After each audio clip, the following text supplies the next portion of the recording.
많이 알고 계시죠? 어린 왕자. 네. 조곤조곤 책을 한번 읽어보도록 하겠습니다. 네. 6살 적에 나는 실제로 겪은 이야기라고 하는 원시림에 관한 어떤 책에서 멋들어진 그림을 하나 본 적이 있다. 맹수를 꿀꺽 집어삼키는 보아구렁이 그림이었다. 그 책에는 이렇게 적혀 있었다. 보아구렁이는 먹이를 씹지도 않고 통째로 집어삼킨다. 그러고는 더 이상 꼼짝도 하지 못한 채 6달 동안 잠만 자며 먹이를 소화시킨다. 그래서 나는 밀림 속에서의 온갖 모험들에 대해서 곰곰이 생각해 보았다. 그리고 나도 색연필을 가지고 나름대로 생전 처음 그려보는 그림을 하나 그리게 되었다. 내 그림 제1호였다. 나는 그 걸작품을 어른들에게 보여주고 내 그림이 무서우냐고 물어보았다. 어른들은 대답했다. 모자가 뭐가 무서워? 내 그림은 모자를 그린 게 아니었다. 그것은 코끼리를 삼키고서 소화시키는 보아구렁이를 그린 것이었다. 그래서 나는 어른들이 알아볼 수 있도록 보아구렁이의 뱃속을 그려 넣었다. 어른들에게는 언제나 설명을 해주어야 한다. 어른들은 나더러 속이 보이건 안 보이건 간에 보아구렁이 그림 따위는 집어치우고 차라리 지리, 역사, 산수, 문법이나 열심히 공부해보는 것이 좋겠다고 충고해 주었다. 이리하여 나는 6살 때 화가로서의 멋진 꿈을 접을 수밖에 없었다. 어른들은 언제나 스스로는 아무것도 이해하지 못한다. 그러니 어린이들로서는 그들에게 매번 설명을 하고 또 해야 하니 피곤한 노릇이다. 그래서 다른 직업을 선택할 수밖에 없게 된 나는 비행기 조종하는 법을 배웠다. 나는 안 가본 곳이 없을 정도로 세상 곳곳을 날아다녔다. 지리 공부가 나에게 많은 도움이 된 것은 사실이다. 척 보기만 해도 중국과 애리조나를 구별할 수 있었으니까. 그것은 밤에 길을 잃었을 경우에 매우 유용한 것이다. 이리하여 나는 살아오는 동안 여러 믿음직한 사람들과 수많은 접촉을 갖게 되었다. 어른들 가운데 섞여 오랫동안 살아온 것이다. 나는 그들을 아주 가까이에서 볼 수 있었다. 그 덕분에 그들에 대한 내 생각이 썩 좋은 쪽으로 변한 건 아니다. 어른들 중에 좀 똑똑해 보이는 이를 만날 때면 나는 늘 간직하고 있던 내 그림체 1호를 가지고 그 사람을 시험해 보곤 했다. 정말이지 이 사람이 무언가 이해할 줄 아는 사람인지 궁금했던 것이다. 그러나 그 사람은 의뢰 모자구나 하고 대답하는 것이었다. 그러면 나는 보아구렁이니 원시림이니 별이니 하는 이야기는 아예 꺼내지도 않았다. 나는 그가 알아들을 수 있는 얘기만 하게 되었다. 브릿지 게임이니 골프니 정치니 넥타이니 하는 것들에 대해 이야기하는 것이었다. 그러면 그 어른은 나같이 제대로 된 사람을 알게 된 것을 몹시 흐뭇하게 여겼다. 그래서 나는 서로 마음을 터놓고 이야기할 만한 상대도 없이 홀로 지내왔는데 6년 전 어느 날 사하라 사막에서 문득 비행기 고장을 만나게 되었다. 비행기 엔진의 어딘가가 파손된 것이다. 정비사도 승객도 없이 혼자였으므로 나는 그 어려운 수리를 손수 해보겠다고 마음먹었다. 내게 있어서 그것은 죽느냐 사느냐의 문제였다. 마실 물이 일주일분밖에 남아있지 않았던 것이다. 첫날 밤 나는 사람이 사는 곳에서 수만 리 떨어진 사막에서 잠이 들었다. 드넓은 바다 한가운데에서 뗏목을 타고 표류하는 난파자보다도 훨씬 더 고립된 신세였다. 그러니 해가 뜰 무렵 어떤 기이한 목소리에 잠이 깬 내가 얼마나 놀랐을지 여러분은 상상할 수 있을 것이다. 그 목소리는 말했다. 저기 나 양 한 마리만 그려줘. 응? 나 나 양 한 마리만 그려줘. 나는 마치 벼락이라도 맞은 것처럼 후닥닥 일어났다. 눈을 비비고 주위를 잘 살펴보았다. 그랬더니 아주 이상하게 생긴 조그만 아이가 나를 심각한 눈으로 쳐다보고 있는 것이었다. 난데없이 나타난 그 아이를 나는 눈이 휘둥그레져서 바라보았다. 여러분은 내가 지금 사람 사는 지역에서 수만 리 떨어진 곳에 홀로 떨어져 있다는 사실을 잊지 말기 바란다. 그런데 이 아이는 길을 잃은 것 같지도 않았고 피곤해서 배고파서 목말라서 무서워서 죽겠다는 표정도 아니었다. 사람 사는 곳에서 수만 리 떨어진 사막 한가운데서 길을 잃은 아이 같은 구석은 조금도 없었다. 이윽고 나는 간신히 정신을 차리고 그에게 말했다. 그런데 넌 여기서 뭘 하고 있는 거니? 그러자 그는 아주 중대한 일이기나 한 것처럼 아주 나직한 목소리로 같은 말을 되풀이하는 것이었다. 부탁이야. 나 양 한 마리만 그려줘. 너무나 갑자기 놀라운 일을 당하게 되면 감히 거역할 생각을 못하는 법이다. 사람이 사는 지역에서 수만 리 떨어진 곳에서 죽음의 위협을 받고 있는 처지에 너무나도 엉뚱하다는 생각은 하면서도 나는 결국 주머니에서 종이 한 장과 만년필을 꺼냈다. 그러나 곧 내가 배운 것은 지리, 역사, 산수, 문법 같은 것이라는 생각이 들어서 난 그림을 그릴 줄 모른다고 말했다. 그러자 그가 대답했다. 괜찮아. 나 양 한 마리만 그려줘. 양은 한 번도 그려본 적이 없었으므로 나는 그에게 내가 그릴 줄 아는 단 2가지 그림 중에 하나를 그려주었다. 뱃속이 보이지 않는 보아구렁이의 그림 말이다. 그런데 그 아이는 놀랍게도 이렇게 대답하는 것이었다. 아니야. 보아구렁이 뱃속에 코끼리는 싫어. 보아구렁이는 너무 위험해. 그리고 코끼리는 너무 거추장스러워. 내가 사는 곳은 아주 작은 곳이거든. 난 양을 갖고 싶어. 나 양 한 마리만 그려줘. 그래서 나는 양을 그렸다. 그는 양 그림을 자세히 들여다보니 이렇게 말했다. 안 돼. 이 양은 벌써 병이 들어버렸는걸? 다른 걸로 하나 그려줘. 엔진을 분해하는 일이 급하기에 나는 아무렇게나 다음과 같은 그림을 끼적거려 놓고는 그에게 한마디를 툭 던져보았다. 이건 상자야. 네가 원하는 양은 이 속에 있어. 그러자 내 어린 심판관의 얼굴이 환해지는 걸 보고 나는 몹시 놀랐다. 내가 원하던 게 바로 이거야. 이 양한테 풀을 많이 줘야 할까? 왜 그런 걸 묻지? 내가 사는 곳은 아주 작거든. 풀은 넉넉할 거야. 내가 그려준 건 아주 작은 양이니까. 그는 고개를 숙이고 그림을 들여다보았다. 그다지 작지도 않은데 뭐. 이런, 잠이 들었네. 이렇게 해서 나는 이 어린 왕자를 알게 되었다. 그 어린 왕자가 어디서 왔는지를 알게 되기까지는 오랜 시간이 필요했다. 어린 왕자는 내게 많은 것들을 물어보면서도 정작 내가 묻는 말은 조금도 귀담아 듣는 것 같지 않았다. 그가 어쩌다 우연히 내뱉는 말들을 통해 나는 차츰차츰 모든 것을 알게 되었다. 가령 내 비행기를 처음 보았을 때 그는 나에게 이렇게 물었던 것이다. 이 물건은 대체 뭐야? 이건 그냥 물건이 아니야. 날아다니는 거라고. 비행기라는 거야. 내 비행기.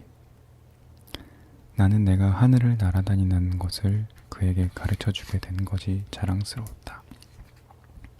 그랬더니 어린 왕자가 소리쳤다. 뭐? 그럼 아저씨가 하늘에서 떨어졌다고? 하고 나는 겸손하게 대답했다. 야, 그거 참 재미있는데?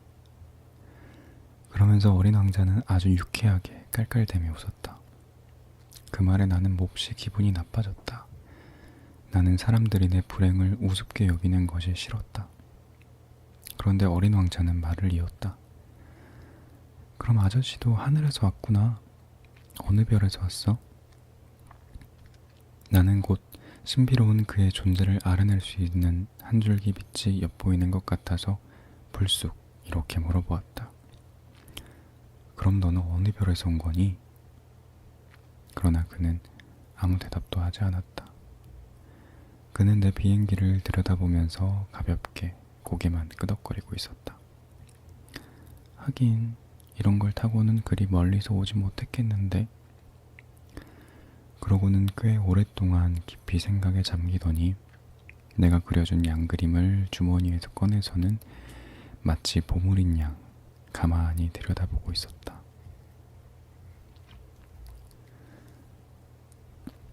사막에서 비행기가 고장을 일으킨 지 8일째 되는 날이었다. 나는 아껴두었던 물에 마지막 남은 한 방울을 마시면서 그 장사꾼에 관한 이야기를 다 들었다. 아, 네가 겪은 일들 이야기는 정말 재밌구나. 나는 어린 왕자에게 말했다. 그런데 난 아직 비행기를 고치지도 못했고 이젠 마실 물조차 떨어졌어. 나도 무슨 샘을 향해서 천천히 걸어갈 수 있었으면 정말 좋겠다. 내 친구 여우는 얘야, 여우 얘기를 하고 있을 때가 아니야. 왜? 목이 말라 죽을 지경이니까. 어린 왕자는 내 말을 이해할 수 없다는 듯 대답했다. 죽을 지경이라 해도 친구가 있었다는 건 좋은 일이야. 난 여우 친구가 있었다는 게 기뻐. 이 애는 상황이 얼마나 위급한지 도무지 짐작을 못하는군. 나는 생각했다. 도무지 배도 안 고프고 목도 마르지 않은 모양이네.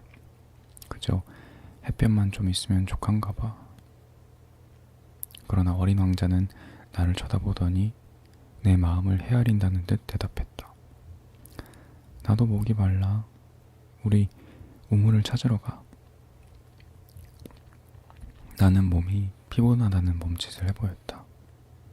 넓고 넓은 사막 한가운데서 무턱대고 우물을 찾아 나선다는 것은 당치도 않은 짓이었던 것이다. 그런데도 우리는 걷기 시작했다.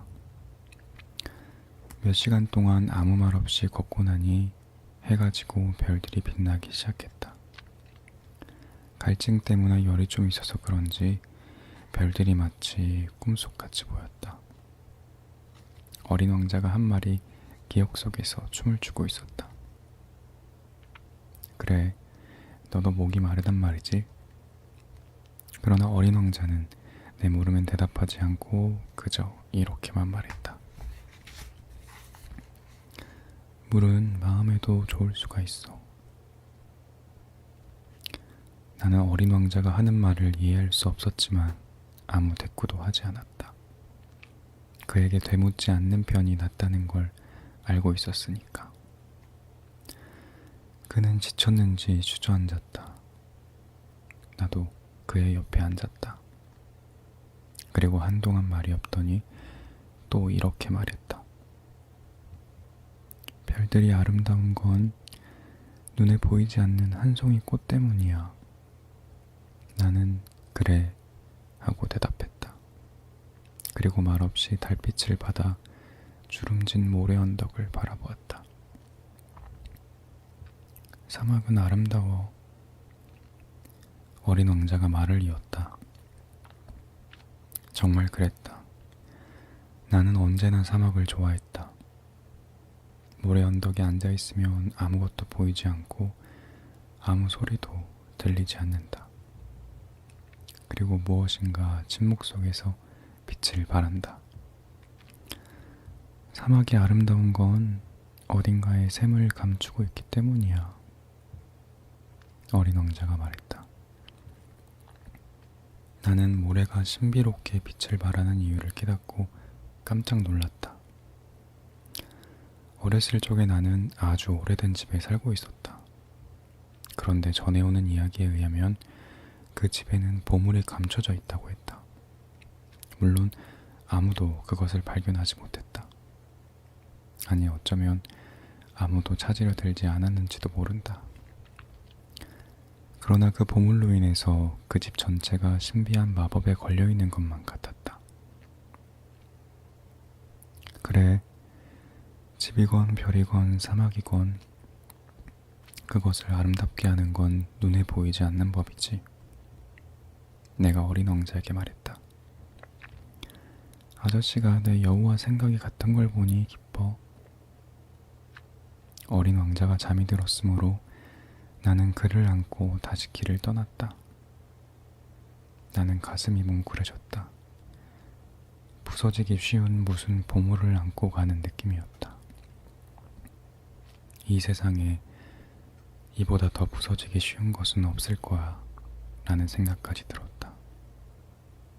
나는 달빛에 비친 그 창백한 이마, 감겨있는 눈, 바람결에 나부끼는 금빛 머리카락을 바라보았다. 그리고 생각했다. 지금 내 눈앞에 보이는 건 오직 껍질일 뿐이야. 가장 중요한 것은 눈에 보이지 않아. 반쯤 벌리고 있는 그의 입술에 어렴풋한 미소가 어려있는 것을 보며 나는 또 생각했다. 이 잠든 어린 왕자가 이렇게까지 내 마음을 감동시키는 것은 꽃 한 송이에 대한 그의 변함없는 마음, 잠들어 있을 때조차도 꺼지지 않는 등불처럼 그의 마음속에 빛나고 있는 한 송이 장미꽃 때문이야. 그래서 나는 그가 더욱 부서지기 쉬운 존재라는 것을 느낄 수 있었다.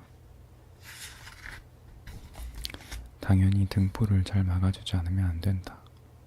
바람이 거세게 불면 꺼질 수도 있으니까. 그리하여 나는 그렇게 걸어가다가 해가 뜰 무렵에 우물을 발견했다. 사람들은 급행 열차에 올라타지만 자기가 무엇을 찾으러 떠나는지 몰라. 그래서 법석을 떨며 제자리에서 맴돌고 있는 거야. 어린 왕자가 말했다. 그리고 그는 다시 말을 이었다. 그럴 필요 없는데. 우리가 찾아낸 우물은 사하라의 우물들과 좀 다른 것이었다.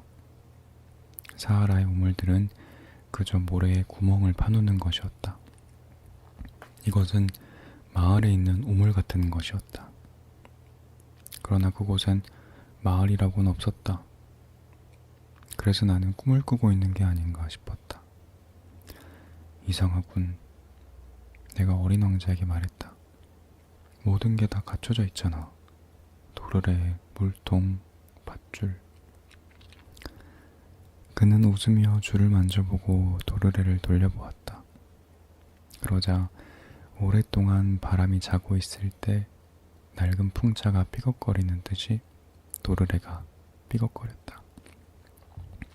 들어봐. 우리가 잠을 깨우니까 우물이 노래를 하잖아. 나는 어린 왕자에게 힘든 일을 시키고 싶지 않았다. 내가 할게. 내가 말했다. 너한텐 너무 무거워. 나는 천천히 우물 전까지 두레박을 당겨 올려서 똑바로 세워놓았다. 내 귀에는 도르래 소리가 쟁쟁하게 울리고 있었고 출렁대는 두레박의 물속에 햇빛이 일렁이는 것이 보였다. 나 이 물을 마시고 싶어. 물을 좀 줘. 어린 왕자가 말했다. 나는 어린 왕자가 무엇을 찾고 있었는지를 깨달았다. 나는 그의 입술에 닿도록 물통을 쳐들어 주었다. 그는 눈을 감고 물을 마셨다. 축제처럼 달았다. 그 물은 보통 먹는 물과는 다른 것이었다. 별빛을 받으며 걸어와서 도르래 소리를 내며 내 두 팔로 힘들게 길어 올린 물이었다. 그것은 선물처럼 마음에 이로운 것이었다. 내가 어린 소년이었을 때 크리스마스 트리의 불빛, 자정 미사의 음악, 따뜻한 미소 같은 것이 이처럼 내가 받은 크리스마스 선물을 온통 황홀한 것으로 만들어주곤 했었다. 아저씨가 사는 별의 사람들은 똑같은 하나의 정원에다가 5,000송이나 되는 장미를 가꾸지만 하고 어린 왕자가 말했다. 자기들이 찾는 것을 거기서 발견해내지는 못해.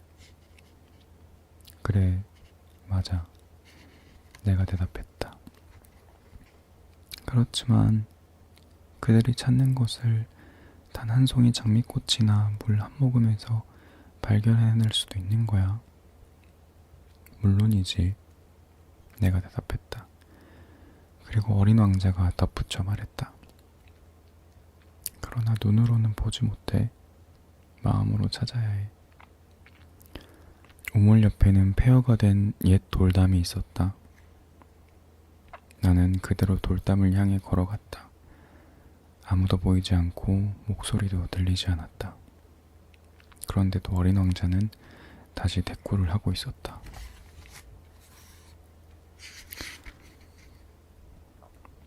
자, 그럼 이제 저리 가.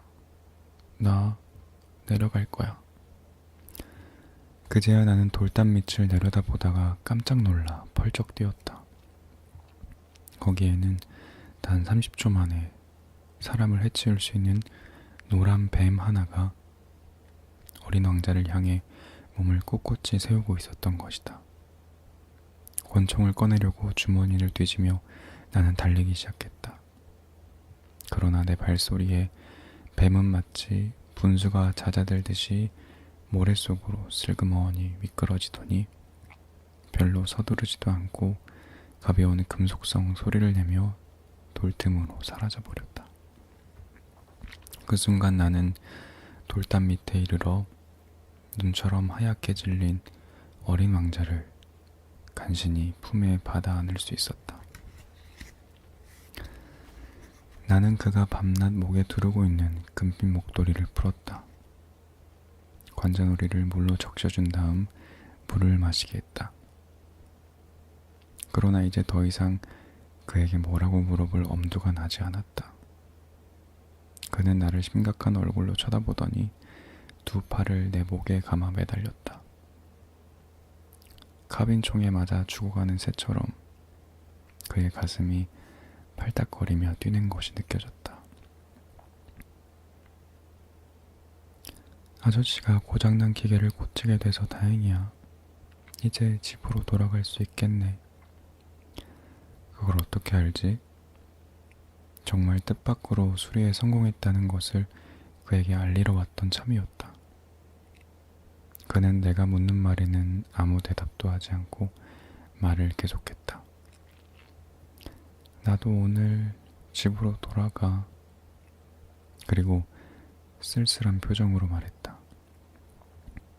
그건 훨씬 더 멀고 훨씬 더 어려워.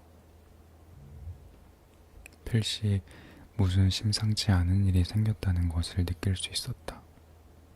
나는 그를 어린 아기 안듯이 꼭 껴안았다. 나에겐 아저씨가 그려준 양이 있어. 그리고 양을 넣어두는 상자도 있어. 그리고 굴레도. 그리고 그는 쓸쓸한 웃음을 지어 보였다. 나는 오랫동안 기다렸다. 그의 몸이 차츰 따뜻해지는 것이 느껴졌다. 얘야, 무서웠지? 물론 무서웠을 것이다. 하지만 그는 나직하게 웃었다. 오늘 저녁엔 훨씬 더 무서울 텐데. 돌이킬 수 없는 어떤 일이 일어나고 있다는 느낌에 나는 다시금 등골이 서늘해졌다. 예, 난 네 웃음소리를 다시 듣고 싶어. 그러자 그는 나에게 말했다. 오늘 밤이면 1년이 돼. 내 별은 오늘 밤 내가 작년에 떨어졌던 자리 바로 위에 오게 돼. 예, 그 뱀이니 만날 약속이니 별이니 하는 이야기는 모두가 그냥 나쁜 꿈일 뿐이겠지. 그러자 그는 내가 묻는 말에는 대답하지 않았다. 그는 내게 말했다. 중요한 건 눈에 보이지 않는 거야. 물론이지. 꽃도 마찬가지야. 만약 어느 별에 있는 꽃 한 송이를 사랑한다면 밤에 하늘을 쳐다보는 기분이 말할 수 없이 달콤할 거야. 어느 별에나 다 꽃이 피어 있을 테니까. 그럼 물도 마찬가지야. 아저씨가 내게 마시게 해준 물은 음악 같았어. 도르래와 밧줄 때문에. 물맛이 정말 좋았지. 그럼 밤이 되거든 별들을 쳐다봐봐. 내 별은 너무 작아서 어디 있는지 가리켜 보일 수가 없어. 하지만 오히려 잘 됐어. 아저씨에게 내 별은 많은 별들 중 어느 하나일 테니까. 그럼 아저씨는 어느 별을 바라보든 하나같이 다 즐거울 거야. 그 별들은 모두 다 아저씨에겐 친구일 거야. 그리고 참, 나 아저씨한테 선물을 하나 하려고 해. 그가 또 웃었다. 아, 얘야. 난 너의 그 웃음소리가 좋아. 바로 이게 내 선물이야. 물도 마찬가지야. 그게 무슨 뜻이니? 사람들은 다 별들을 바라보지만 그건 같은 별들이 아니야. 여행하는 사람들에게는 별들이 길잡이가 되어주지. 또 어떤 사람들에게는 그저 작은 불빛에 지나지 않아. 학자들에게는 해결해야 할 문제들이고 전에 말한 사업가에겐 금으로 보여. 하지만 저 모든 별들은 말이 없어. 아저씨는 어느 누구도 갖지 못한 별들을 갖게 될 거야. 그게 무슨 뜻이니? 아저씨가 밤에 하늘을 바라볼 때면 내가 그 별들 중 하나에 살고 있을 테니까. 내가 그 별들 중 하나에서 웃고 있을 테니까. 아저씨에겐 모든 별들이 다 웃고 있는 것처럼 보일 거야. 그러니까 아저씨는 웃을 줄 아는 별들을 갖게 되는 거야. 그는 또 웃었다. 그리고 슬픔이 가시고 나면 아저씨는 나를 알게 된 것을 기뻐하게 될 거야. 아저씨는 언제까지나 나하고 친구로 있을 거고 나와 함께 웃고 싶어질 거야. 그리고 가끔 그냥 괜히 창문을 열겠지. 아저씨가 하늘을 쳐다보고 웃는 걸 보면 친구들이 아주 이상히 여길 테지. 그러면 이렇게 말해줘. 그래, 난 별들을 보면 언제나 웃음이 나와. 그러면 그들은 아저씨가 미쳤다고 생각하겠지. 난 아저씨를 된통 골탕 먹인 셈이 되겠네. 그리고 그는 또 웃었다. 그렇게 되면 나는 마치 별이 아니라 웃을 줄 아는 조그만 방울들을 아저씨한테 잔뜩 준 것이나 마찬가지가 될 거야. 그날 밤 나는 그가 길을 떠나는 것을 보지 못했다. 그는 소리 없이 사라져버린 것이다. 내가 그를 뒤쫓아가 보았더니 그는 작정한 듯 빠른 걸음으로 걸어가고 있었다. 그는 그저 이렇게 말할 뿐이었다. 아, 아저씨구나. 그리고 그는 내 손을 잡았다. 그러나 그는 또 걱정을 말했다. 아저씨가 온 건 잘못이야. 마음이 아플 테니 말이야. 난 죽은 것 같이 보이겠지만 정말로 죽는 건 아니야. 나는 아무 말도 하지 않았다. 알다시피 거긴 너무 멀어. 그래서 나는 이 몸을 가지고는 갈 수가 없어. 너무 무겁거든. 나는 아무 말도 하지 않았다. 그러나 그건 벗어던진 낡은 껍데기나 마찬가지일 거야. 낡은 껍데기가 슬플 건 없잖아. 나는 아무 말도 하지 않았다. 그는 좀 풀이 죽어 있었다. 그러나 다시 힘을 내려고 애썼다. 그건 참 좋을 거야. 나도 별들을 바라보겠어. 별들이 모두 다 녹슨 도르래가 있는 우물이 되겠지. 별들이 모두 다 마실 물을 부어줄 거야. 바로 저기야. 나 혼자 한 발짝만 걸어갈 테니 보고만 있어. 그렇게 말한 어린 왕자는 그 자리에 주저앉았다. 무서웠던 것이다. 그리고 그는 또 말했다. 저 아저씨, 내 꽃 말이야. 난 그 꽃에 대해 책임이 있어. 그런데 그 꽃이 너무나 연약해서 말이야. 그리고 또 너무 순진하고 겨우 보잘것없는 가시 4개를 가지고 세상과 맞서서 자기를 지켜나가야 하거든. 나는 더 이상 서 있을 수가 없어서 주저앉아 버렸다. 그가 말했다. 자, 이게 다야. 그는 또 잠시 망설이더니 다시 일어났다. 그러고는 한 발짝을 내디뎠다. 그의 발목계에서 그저 노란 빛이 반짝했을 뿐이었다. 그는 한순간 꼼짝 않고 그 자리에 서 있었다. 소리도 지르지 않았다. 그는 한 그루 나무처럼 천천히 쓰러졌다. 모래바닥이어서 아무런 소리도 나지 않았다. 그러니까 지금은 벌써 6년이나 지난 일이 되었다. 나는 아직 이 이야기를 한 번도 한 적이 없다.